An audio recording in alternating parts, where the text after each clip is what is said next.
Bismillahirrahmanirrahim. Assalamu alaikum dear students. It's me Muhammad Irfan Anwar, your chemistry teacher. Well dear students, today we are going to discuss the A plus series test number 6. Very important test. Let's move towards the discussion of the test.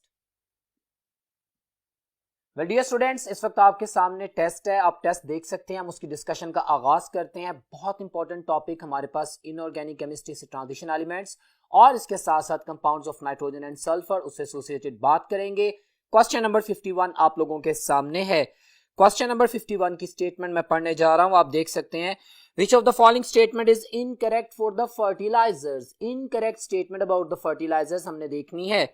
सो अगर मैं options देखता हूं तो मेरे पास question number 51 में जो alpha option है वो टाइप यूरिया की बात कर रहा है. तमाम इंफॉर्मेशन ध्यान में रखिएगा. उसका फार्मूला बिल्कुल ठीक है. परसेंटेज उसकी 46% बिल्कुल ठीक है. नाइट्रोजन की परसेंटेज उसमें और the most widely used fertilizer specially in Pakistan. Yes this is true. Statement ठीक है. हमने इनकरेक्ट को देखना है. बीटा ऑप्शन में कहता है अमोनियम नाइट्रेट. फार्मूला ठीक है. परसेंटेज 33 to 33.5% बिल्कुल ठीक है. नाइट्रोजन की percentage once again second most widely used fertilizer. ये तमाम इंफॉर्मेशन है, इसकी बेसिस पे अलहदा से एमसीक्यूज भी आ सकते हैं. सो वेरी इंफॉर्मेटिव, बिल्कुल सही स्टेटमेंट है.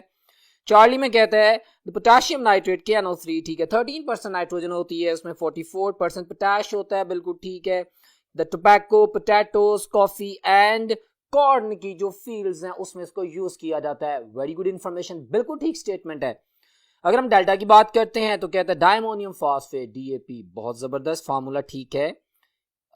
20% नाइट्रोजन कह रहा है. माय डियर स्टूडेंट्स, ये रॉन्ग स्टेटमेंट है. ये मेरा आंसर है. उसने कहा था इनकरेक्ट स्टेटमेंट बताओ. हम जानते हैं कि DAP में 16% नाइट्रोजन होती है और डेफिनेटली वो साथ में 60% P2O5 कह रहा है. ये तो 48% होता है पोटाश इसमें. So this is incorrect statement. आगे कहता है use for the development of the stem and leaves. My dear students, हमारे पास जो DAP की सबसे इंपॉर्टेंट एमसीक्यू, ये अकेला सॉइल के 75% न्यूट्रिएंट्स को पूरा करता है. बहरहाल इसके अंदर जो गिवन इंफॉर्मेशन थी जो करेक्ट थी मैंने बता दी है और साथ साथ में जहां पे प्रॉब्लम थी जिसकी वजह से इसको इनकरेक्ट कहा गया वो भी मैंने मेंशन कर दिया है. So delta option is my answer. Next question पे चलते हैं. क्वेश्चन नंबर 52 है आपके सामने, पेपर आपके सामने मौजूद है. H2SO4 सल्फ्यूरिक एसिड की बात कर रहा है. किंग ऑफ केमिकल्स भी कहते हैं इसको. Has all of the following characteristic properties except वो एक प्रॉपर्टी जो कि सल्फ्यूरिक एसिड की नहीं होती, हमने वो चूज करनी है. हम अगर अल्फा देखते हैं तो it is known as an oil of vitriol. बिल्कुल ठीक है. कॉमन नेम है ऑयल ऑफ विट्रियोल बोलते हैं इसको. किंग ऑफ केमिकल्स बोलते हैं. It has high boiling point due to the hydrogen bonding. Yes 338 degree centigrade boiling point होता है due to the strong hydrogen bond present in the H2SO4. बिल्कुल ठीक है. हमने इनकरेक्ट चूज करनी है. कहता है it is monobasic acid. Sorry, this is dibasic acid. ये मेरा आंसर है. Charlie option is my answer. H2SO4 दो H पॉजिटिव आयन को जनरेट करता है. It is not monobasic, it is a dibasic acid. और ये चार्ली ही मेरे पास इसकी प्रॉपर्टी जो है मैच नहीं कर ली. चार्ली ऑप्शन मेरा आंसर है. डेल्टा में कहता है it is non conductor in pure form. बिल्कुल ठीक है. ये इंटरेस्टिंग बात है, इसमें आप कंफ्यूज हो सकते हैं कि ये कंडक्टर है. भाई आपके पास जब लेड स्टोरेज बैटरीज में इसकी प्योरीफाइड फॉर्म आ जाती है, जब वाटर जब ऐड करते हैं ना आप लोग बाद में वाटर मॉलिक्यूल्स इसमें ऐड करते हैं सो दैट आप इसको आयोनाइज कर सकें. अगर आप इसको आयोनाइज ही नहीं करेंगे तो कंडक्टिविटी नहीं होगी. सो ये डेल्टा स्टेटमेंट भी ठीक है. चार्ली स्टेटमेंट इनकरेक्ट है, गलत है. ये डायबेसिक एसिड है. ये मेरा आंसर था, मैंने एक्सप्लेन कर दिया for your clarity. Question number 53 students. Variable oxidation state is a characteristic properties which is exhibited by very popular and the simplest question, transition metals, the transition elements. So जितने भी transition elements हैं they are metals. चाहे वो inner shell transition elements यानी F block elements हो, चाहे वो outer shell transition यानी D block elements हो, वो तमाम metals होती हैं और वही variable oxidation state show करती हैं due to the involvement of the D and the F subshell. बहुत common बात है. Delta option is my answer. So next question पे बढ़ते हैं. Question number 54. Very interesting question. मैं पहले पढ़ता हूं फिर आपको इसकी एक्सप्लेनेशन देता हूं. क्वेश्चन नंबर 54 में कहता है the example of the coordination compounds. ठीक है. एक उसने फार्मूला दे दिया, दो कॉम्प्लेक्सेस बता दिए, इनको गौर से देखना है. कहते हैं which of the following type of the structural isomerism they will show. My dear students, A levels के स्टूडेंट्स इसको बड़े आसानी से करेंगे, उनकी कॉमन प्रैक्टिस में है. एफएससी के स्टूडेंट्स के लिए थोड़ा कॉम्प्लिकेटेड है. मैंने अपने लेक्चर में भी इसको क्लियरली एक्सप्लेन किया था. मैं दोबारा आप लोगों के लिए उसको दोबारा एक्सप्लेन करने जा रहा हूं व्हाइट बोर्ड पे। पहले मैं इसका आंसर दे दूं। ये जो फार्मूला उसने बताया that is the alpha option, this is an example of the coordination isomerism. मैंने आप लोगों के लिए व्हाइट बोर्ड पे इस तमाम कॉन्सेप्ट को रिवाइज किया कि कॉम्प्लेक्सेस में जो स्ट्रक्चरल आइसोमेरिज्म होता है उसकी क्या टाइप्स होती हैं और किस वजह से होता है। See on the white board. My dear students, question number 54 में मैंने डिफाइन किया है, समराइज किया है कॉन्सेप्ट्स को, जरा फोकस कीजिएगा। What do you mean by the coordination isomers, यानी कोऑर्डिनेशन आइसोमेरिज्म किस वजह से होता है।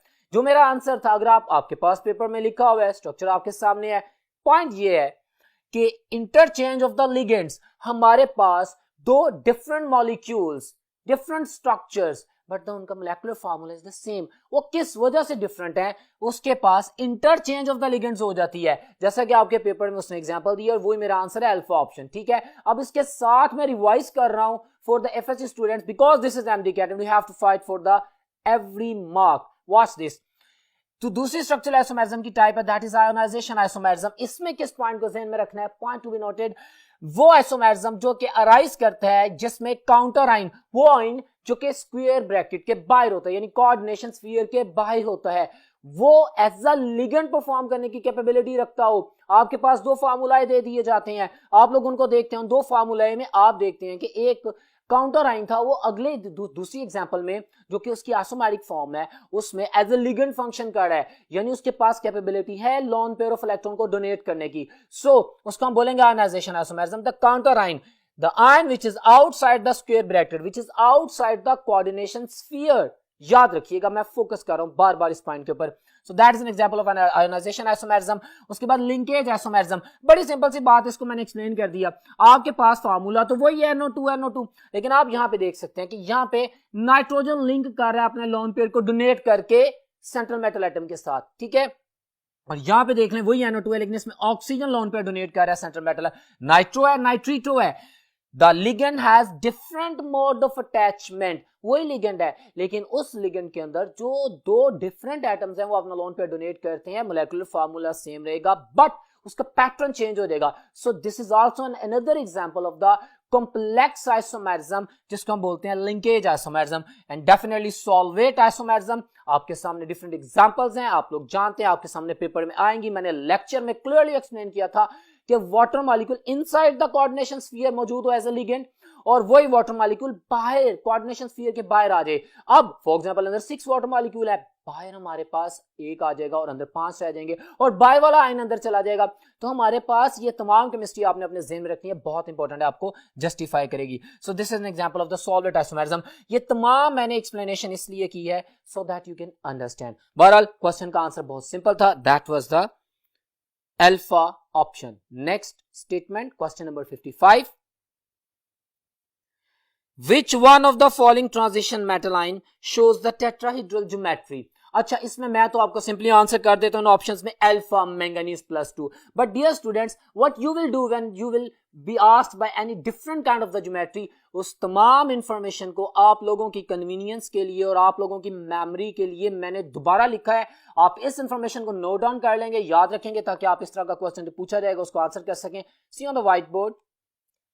क्वेश्चन नंबर 55 में आप देखें, मैंने मेटल आयंस को अलहदा लिख दिया है, साथ में उनकी हिब्रिडाइजेशन भी लिख दिया है, और डेफिनेटली हिब्रिडाइजेशन से आप आसानी से जज कर सकते हैं कि कौन सी टाइप ऑफ द स्ट्रक्चर होगा। Watch this.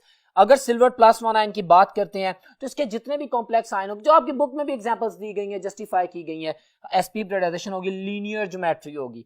अगर Mn+2, Zn+2 या निकल 0, ये इंपॉर्टेंट है, आपके सामने कॉम्प्लेक्स आ जाएगा, आप निकल उसको ऑक्सीडेशन स्टेट फाइंड आउट करेंगे कि आपके पास सेंट्रल मेटल एटम की क्या ऑक्सीडेशन स्टेट आ रही है, तो उसकी बेसिस पे आप ज्योमेट्री को डिफाइन कर सकेंगे। तो इन तमाम इंफॉर्मेशन को आप याद रखेंगे। तो टेट्राहेड्रल है। अगर कॉपर +2 की बात करेंगे तो definitely you are getting the answer square planar. Hybridization साथ साथ चल रही है, sp sp3 d sp2 and definitely अगर आयरन, ये सबसे खूबसूरत पॉइंट था, एमडी कैट में क्वेश्चन आएगा और इसलिए मैंने ये तमाम एक्सप्लेनेशन की है। माय डियर स्टूडेंट्स, अगर आपके पास एक ऐसा कॉम्प्लेक्स है जिसमें आयरन की ऑक्सीडेशन स्टेट 0 है, तो फिर मेरे पास अगर आयरन की ऑक्सीडेशन स्टेट 0 है तो जो ज्योमेट्री होती है, यू कैन सी दैट, मैंने आपके सामने लिखी है, ट्रायगोनल पिरामिडल होती है, यानी उसकी हिब्रिडाइजेशन dsp3 होती है। और अगर हमारे पास ऐसा कॉम्प्लेक्स आयन है जिसमें आयरन फेरस आयन हो या फेरिक Fe+2 हो या +3 हो, इसके साथ साथ क्रोमियम +3 या प्लैटिनम +4 हो, तो वो तमाम complex compounds octahedral geometry show करते हैं, D2sp3 हाइब्रिडाइजेशन शो करते हैं। इसको याद रखना है। बहरहाल क्वेश्चन नंबर 55 की जो जस्टिफिकेशन की गई, जो मैंने आंसर आपको बताया है, उसमें अल्फा आंसर है। क्वेश्चन नंबर 56 स्टेटमेंट है SO3 is produced by the reaction of SO2 with oxygen। yes, बिल्कुल कॉन्टैक्ट प्रोसेस की बात कर रहा है, उसको ध्यान में रखिएगा। As shown in the reaction, उसने रिएक्शन भी बता दिया है। वेनेडियम पेंटाऑक्साइड कैटलिस्ट, उसकी प्रेजेंस में हमारे पास एक एक्सोथर्मिक रिएक्शन होता है, सल्फर ट्राइऑक्साइड गैस बनती है। कहता क्या है, कहता है कि V2O5 is so efficient catalyst that 95% of the, ये भी इंफॉर्मेशन याद रखिएगा, ठीक कह रहा है, SO3 बन जाती है। कहते हैं under what condition this is possible, conditions याद होनी चाहिए, आपसे पूछेगा, ऑप्शंस में आ रहे हैं, हम देखते हैं, आंसर करते हैं। अल्फा में कहता है ऑप्टिमम टेम्परेचर 450 डिग्री सेंटीग्रेड, बिल्कुल इतना टेम्परेचर होता है, 400 to 500 के दरमियान में रहना चाहिए, ठीक है। 450 confirm return in your book, बिल्कुल ठीक कह रहे हैं। तो ऑप्टिमम प्रेशर 1 एटमॉस्फेरिक होता है, ठीक है। तो it is absorbed in 98% sulphuric acid to form, बात तो ठीक है चार्ली, लेकिन कंडीशन नहीं है रिएक्शन की। यहां पे तो अब्जॉर्प्शन टावर की बात नहीं कर रहा, वो तो रिएक्शन की बात कर रहा है। तो माय डियर स्टूडेंट्स, की जो आंसर होगा that will be the delta, both A and B is the suitable most answer. Very simple and clear, you can understand. Next question पे चलते हैं, question number 57। Which of the following is the raw material for urea. देखते हैं, urea manufacturing ध्यान में रखिएगा। Nitrogenous fertiliser जब मैंने पढ़ाए थे लेक्चर में, एक्सप्लेन किया था। मीथेन ओनली, यस मीथेन तो होती है, but not only, beta nitrogen gas only, दोनों होते हैं। Charlie is my answer my dear students. आप जानते हैं कि मीथेन गैस को निकल की प्रेजेंस में 900 डिग्री सेंटीग्रेड पर डिस्ट्रॉय करके कार्बन डाइऑक्साइड और हाइड्रोजन गैस जनरेट की जाती है। जो हाइड्रोजन गैस मीथेन गैस से जनरेट की जाती है, उसको एटमॉस्फेरिक नाइट्रोजन से मिलाया जाता है। एंड डेफिनेटली हमारे पास नाइट्रोजन भी यूज हो रही है, मीथेन भी यूज हो रही है, और ये दोनों आंसर आएगा Charlie, both A and B. Very simple and clear, it's a revision for your data. So my dear students, next question पे चलते हैं। क्वेश्चन नंबर 58 पेपर आपके सामने है, हम बात करते हैं। स्टेटमेंट है all of the following are the monodentate ligands accept.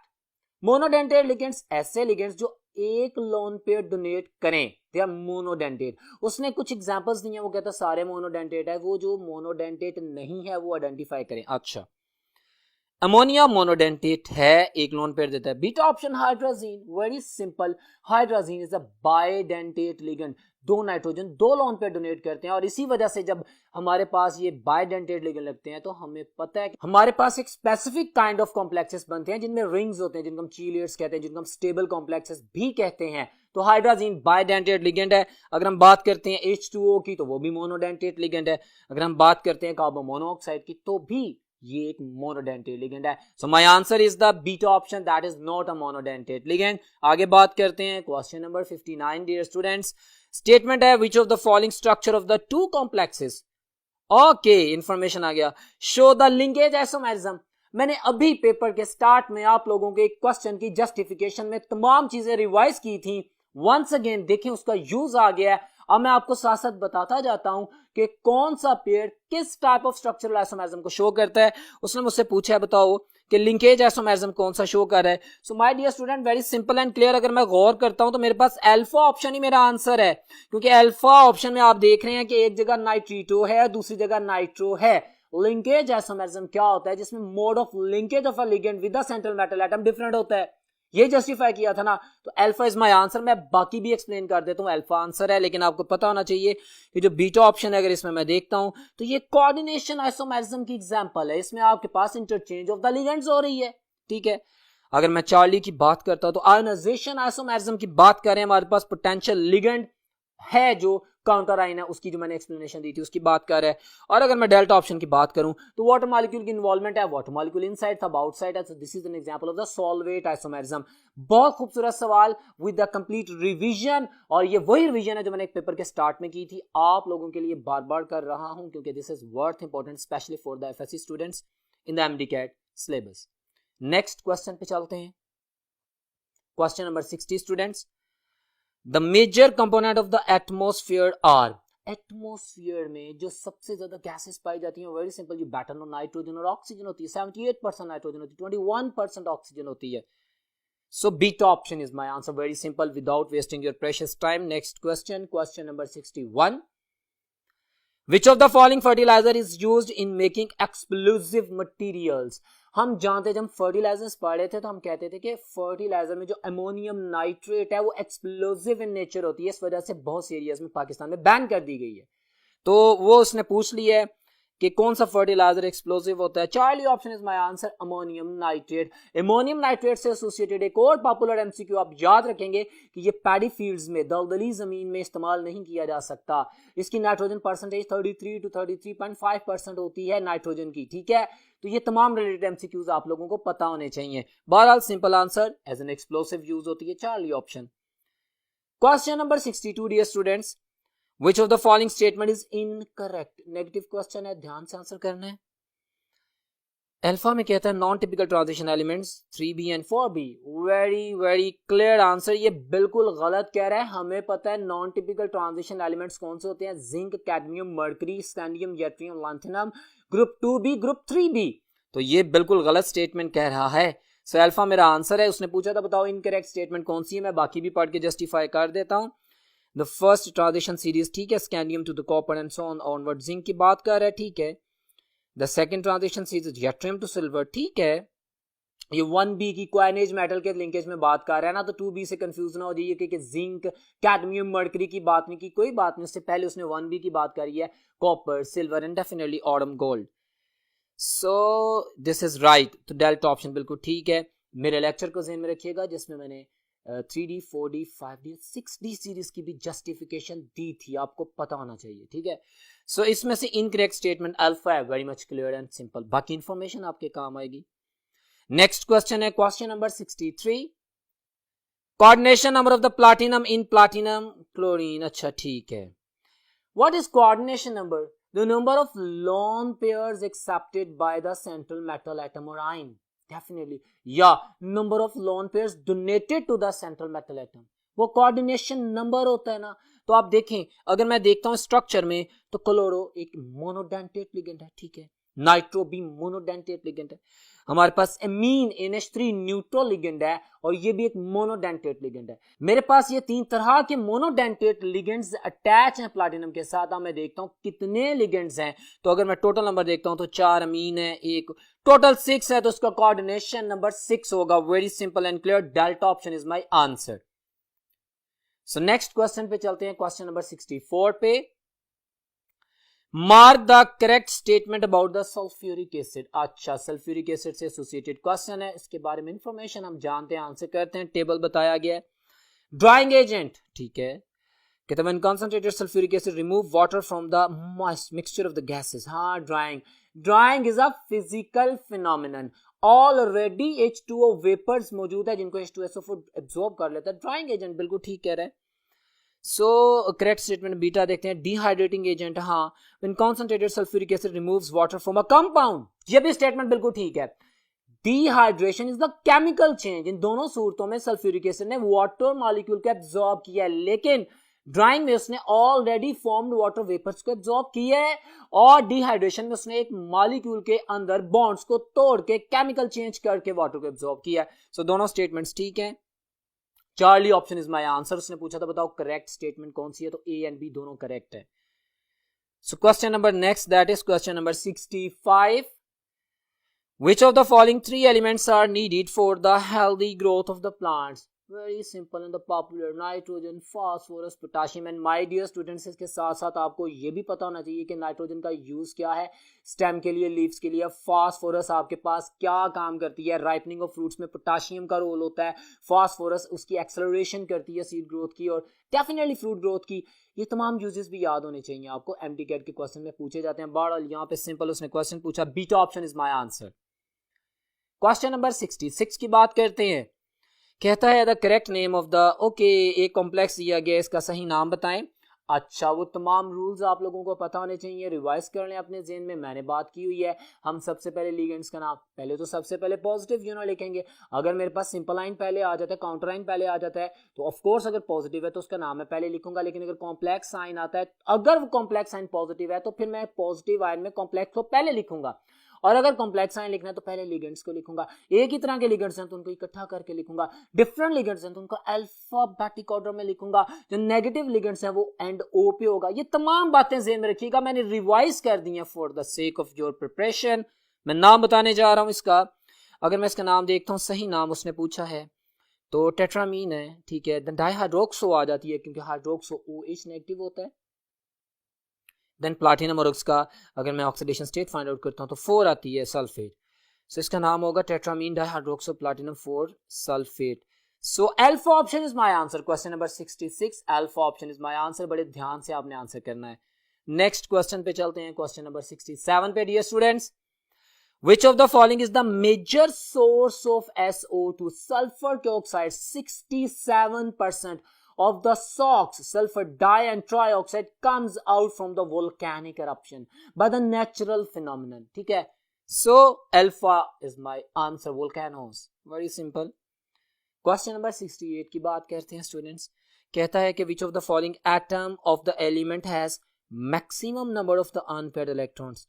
It's a beautiful question. You better know. आपको पता है कि एबनॉर्मल कॉन्फ़िगरेशन किसकी होती है? क्रोमियम की। याद है ना बातें?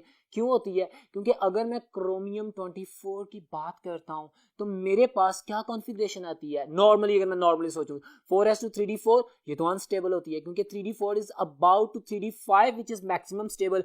सो हमारे पास s से इलेक्ट्रॉन जंप करता है, 3d5 कर देता है, और हमारे पास एबनॉर्मल बट स्टेबल कॉन्फ़िगरेशन होती है क्रोमियम की, 4s1 3d5। See on the white board, मैंने इसको आप लोगों के लिए नेक्स्ट बोर्ड पे सॉल्व भी किया है। वेल डियर स्टूडेंट्स, अभी जो मैंने आपको एक्सप्लेन किया वो आपके सामने व्हाइट बोर्ड पे मौजूद है। कॉन्फ़िगरेशन मैंने लिख दी है, क्रोमियम 24 की 4s1 3d5 होती है। अब 4s1 s2 होता है हमारे पास, वो भी अनपेयर्ड हो गया s1 होके, और d5 का मतलब है according to the Hund's rule degenerate orbitals में एक एक इलेक्ट्रॉन फिलअप होगा, तो 5 अनपेयर्ड इलेक्ट्रॉन्स हो गए। s1 plus 5 total 6 unpaired electrons होते हैं। The maximum number of unpaired electrons उसने पूछा था, the answer was the chromium, और मैंने आंसर किया। पेपर आपके सामने है, क्वेश्चन नंबर 68 का आंसर चार्ली है। अब हम नेक्स्ट क्वेश्चन की बात करते हैं my dear students. Question number 69 है, पेपर आपके सामने है। Which of the following element act as catalyst? Alkali metals, alkaline earth metals? Very simple. Transition elements. हम जानते हैं कि transition elements because they have the vacant variable places, they can adjust the reacting atoms और molecules electrons, so that's why transition elements are functioning as catalyst. Very simple and the popular statement charlie option question number 69 का answer था।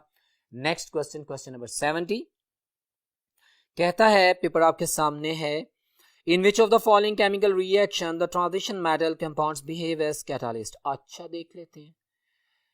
The formation of ethanol from ethanol, ठीक है, ethanol को बनाने oxidation करते हैं ना यूजिंग एसिडिफाइड पोटेशियम। बहुत खूबसूरत सवाल है, जरा ध्यान से देखिएगा। अल्फा ऑप्शन नहीं है, क्यों नहीं है? पोटेशियम, अब मेरे पास पोटेशियम डाइक्रोमेट K2Cr2O7 क्रोमियम तो है ना। माय डियर स्टूडेंट्स, आप जानते हैं सारी ऑर्गेनिक केमिस्ट्री आपने पढ़ी है कि इट्स एन ऑक्सीडाइजिंग एजेंट। और कैटालिस्ट क्या होता है? जो रिएक्शन में यूज ना हो, पोटेशियम डाइक्रोमेट तो यूज हो जाता है। सो अल्फा में ठीक है K2Cr2O7 फंक्शन करवा रहा है, ऑक्सीडेशन करवा रहा है, but it is functioning as an oxidising agent, not as a catalyst. Clear है? बहुत खूबसूरत सवाल था। अल्फा ऑप्शन मेरा आंसर नहीं है, मैं बाकी देखता हूं। बीटा में कहता है the formation of oxygen from the hydrogen peroxide, yes, using ferric hydroxide, बिल्कुल सही कह रहा है। चार्ली में कहता है the chlorination of the benzene using, हाँ ना, हम FeCl3 की प्रेजेंस में करते हैं कैटलिस्ट, बिल्कुल ठीक है। अब मेरे पास आयरन कैटलिस्ट के तौर पे बीटा एंड चार्ली दोनों में यूज हो रहा है, एज अ कैटलिस्ट यूज हो रहा है, तो मेरा आंसर होगा delta option, both B and C. A क्यों नहीं है उसको मैंने एक्सप्लेन कर दिया है। बहुत खूबसूरत क्वेश्चन, वेरी विजिलेंट रहा कि आपने आंसर करना था। So delta option is my answer. Next question है क्वेश्चन नंबर 71, पेपर आपके सामने है, स्टेटमेंट में पढ़ने जा रहा हूं। कहते हैं nitrogenous fertilizers have all of the following properties except. अच्छा, वो कौन सी प्रॉपर्टी जो नाइट्रोजनस फर्टिलाइजर्स की नहीं है, देख लेते हैं। अल्फा में कहता है कि it is the main component of the protein, है ना, ठीक है। इट इम्पार्ट्स, आपको पता है ना, एमिनो एसिड्स बनाते हैं तो उसमें नाइट्रोजन तो होती है। बीटा में कहता है इट इम्पार्ट्स ग्रीन कलर, बिल्कुल ठीक है।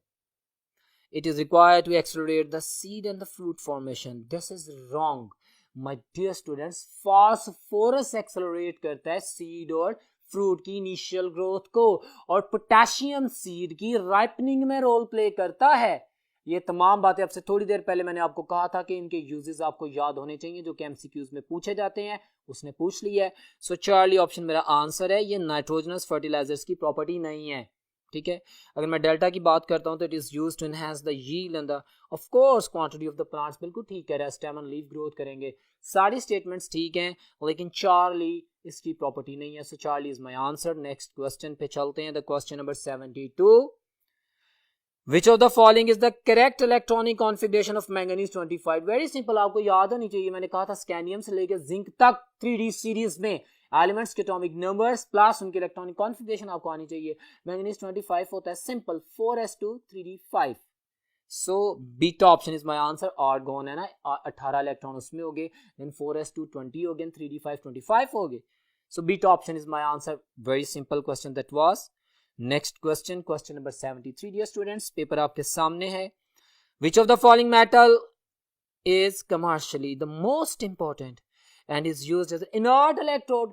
वेरी सिंपल, आप जानते हैं, आपने डिफरेंट अपनी केमिस्ट्री में एक्सपेरिमेंट्स पढ़े हैं, आपकी एफएससी में ये लेवल्स में मौजूद है। प्लैटिनम इलेक्ट्रोड हम यूज करते हैं, that is transition element. Of course noble है, नॉन रिएक्टिव है, इनर्ट, एक्सपेंसिव है, बड़ा जबरदस्त कंडक्टर है, और नॉन रिएक्टिव होने की वजह से इसको यूज किया जाता है। सो that's why delta option is my answer, platinum, of course. Okay, question number 74. Identify the correct statement. Correct statement देखते हैं जी। कहता है the paramagnetic behavior is due to the one or more unpaired electrons in an atom, ion or molecule. बिल्कुल ठीक कह रहा है। You know what is paramagnetism? Attraction by the magnet. एक एटम या आयन या मॉलिक्यूल, कोई भी स्पीशीज जिसमें अगर एक भी अनपेयर्ड इलेक्ट्रॉन है, ऑर्बिटल हाफ फिल्ड है, that will be attracted by the magnet, the paramagnetism. Yes. अगर बीटा की बात करते हैं तो diamagnetic behaviour is due to the presence of the paired electrons. बिल्कुल ठीक कह रहा है, दोनों स्टेटमेंट्स ठीक हैं। क्वेश्चन नंबर 74 का आंसर है Charlie, both A and B. Clear है? सो नेक्स्ट क्वेश्चन पे चलते हैं, question number 75 dear students. X, Y and Z are three elements are in the same periodic table. अच्छा, X a non-metal, Y a metal and Z a transition element. Which is the correct order across the period from left to right? बहुत आसान। अगर आपने birds eye view भी लिया हो periodic table का, तो आपको पता है लेफ्ट साइड पे हमारे पास सबसे पहले बात करते हैं मेटल्स आती हैं, दरमियान में आपके पास 3D 4D 5D 6D series transition elements आती हैं, and then you are going towards the non metals. It's very simple, आपके पास बड़ी सिंपल उसने क्लासिफिकेशन कर दी है। बहुत खूबसूरत सवाल, बहुत आसान सवाल। एक्स वाई जी में आपने कंफ्यूज नहीं होना, आपने सिंपल उसको देखना है, एक्स किसको कह रहा है, वाई किसको कह रहा है, जी किसको कह रहा है, और अरेंज कर देना है। सो उसने मुझे कहा था कि भाई मेटल्स हैं और देन ट्रांजिशन एलिमेंट है एंड देन नॉन मेटल है, तो तरतीब में अगर चलूँ तो सबसे पहले मेटल्स आएंगी वाई, फिर मेरे पास ट्रांजिशन मेटल आएगी जी, और फिर मेरे पास ऑफ कोर्स नॉन मेटल आएगी और वो है x. So Charlie option is my answer. Very interesting question that was. These kind of the questions are being asked in the MDCAT paper, so must be mentally prepared about that.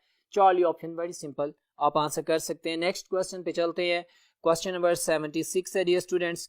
वो कहता है आपके सामने एक statement जिसमें oxygen and sulphur elements have all of the following similarities except. Comparison of oxygen and sulphur को जेन में रखिएगा, सिमिलैरिटी और डिससिमिलैरिटीज को भी जेन में रखिएगा। ये एक इन्फॉर्मेटिव क्वेश्चन है, हम आंसर करने जा रहे हैं। हमने देखना है कि जो हमारे पास सिमिलैरिटी में नहीं है, कहता both have the same outer electronic configuration. Of course हमारे पास चैल्कोजेंस ग्रुप 6 है, ऑक्सीजन सल्फर, बिल्कुल ठीक है। Both show allotropic forms, yes हमारे पास पता है ऑक्सीजन की और सल्फर की एलोट्रोपिक फॉर्म्स होती हैं। चार्ली कहता है both combine with the metals and show -2 oxidation state. Yes oxygen से -2 करती है, -1 करती है, -1/2 करती है, बट सल्फर एक्सटेंड करती है due to the involvement of the D subshell, +6 तक जाती है, ठीक है ना। +-2 +-4 +-6 भी होती है, ठीक है। -2 तो कॉमन होती है, ठीक है। Both are paramagnetic. This is wrong, this is my answer, this is incorrect. Oxygen paramagnetic है, सल्फर पैरामैग्नेटिक नहीं है। मैंने अपने लेक्चर में एक्सप्लेन किया था कि why when you have the same kind of the electronic configuration valence shell electron, then why oxygen has the unpaired orbitals and why not sulfur? तो मैंने कहा था वहां पे सल्फर की presence in the form of S4 form आती है, जिसकी वजह से उसका डायमैग्नेटिज्म सामने आता है। तो ये तमाम बातें अपने ज़हन में रखिएगा। Interesting question that was. The delta option is my answer.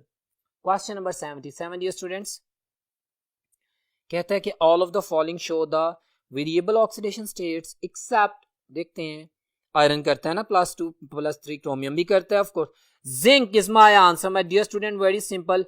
आप जानते हैं ये नॉन टिपिकल ट्रांजिशन एलिमेंट है, +2 is the only oxidation state shown by the zinc metal, तो इसकी वेरिएबल नहीं होती क्योंकि वेरिएशन होती नहीं है, क्यों 3D10 होता है, डी कंप्लीटली फिल्ड होता है, डी ट्रांजिशन नहीं हो रही होती, तो इस वजह से ये कलरलेस होता है, इसका व्हाइट कलर होता है। डेफिनेटली ये तमाम बातें याद रखेंगे आप। तो चार्ली इज माय आंसर। तमाम रिलेटेड डाटा अपने ज़हन में रखा करें, इससे रिलेटेड क्वेश्चंस आते हैं। Question number next that is 78, कहता है कि विच of the following species is the strongest Lewis base, hydrazine in H3। बहुत खूबसूरत सवाल है, आपको कंफ्यूज करेगा। आपके जहन में लिविस बेस का कॉन्सेप्ट सुनते साथ ही ये चीज जहन में आती है कि हर वो स्पीशी जो एक लोन पेयर डोनेट करे, that is a Lewis base. हाँ, अब आपका कंपटीशन इधर आ जाता है अल्फा और बीटा में। आप में से कुछ स्टूडेंट सोचते होंगे कि हाइड्रोजीन 2 लोन पेयर हैं, भाई ये बाइडेंटेड लिगेंड है, बट एज अ बेस ये अपने 2 लोन पेयर की डोनेशन नहीं करता, सप्रेस हो जाती है। हमारे पास एमोनिया के जो बेसिक बिहेवियर है कॉन्जुगेट एसिड बेस के कॉन्सेप्ट में सबसे ज्यादा है इन ऑप्शंस में। मेरे पास हाइड्रोजीन आंसर नहीं है, एमोनिया आंसर है, क्योंकि एमोनिया का बेसिक बिहेवियर स्ट्रॉन्गर है। Ammonia the queen of chemical is my answer, that is the beta option. Clear है, इस चीजों को ध्यान में रखना है। क्वेश्चन नंबर 79 की बात करते हैं स्टूडेंट्स।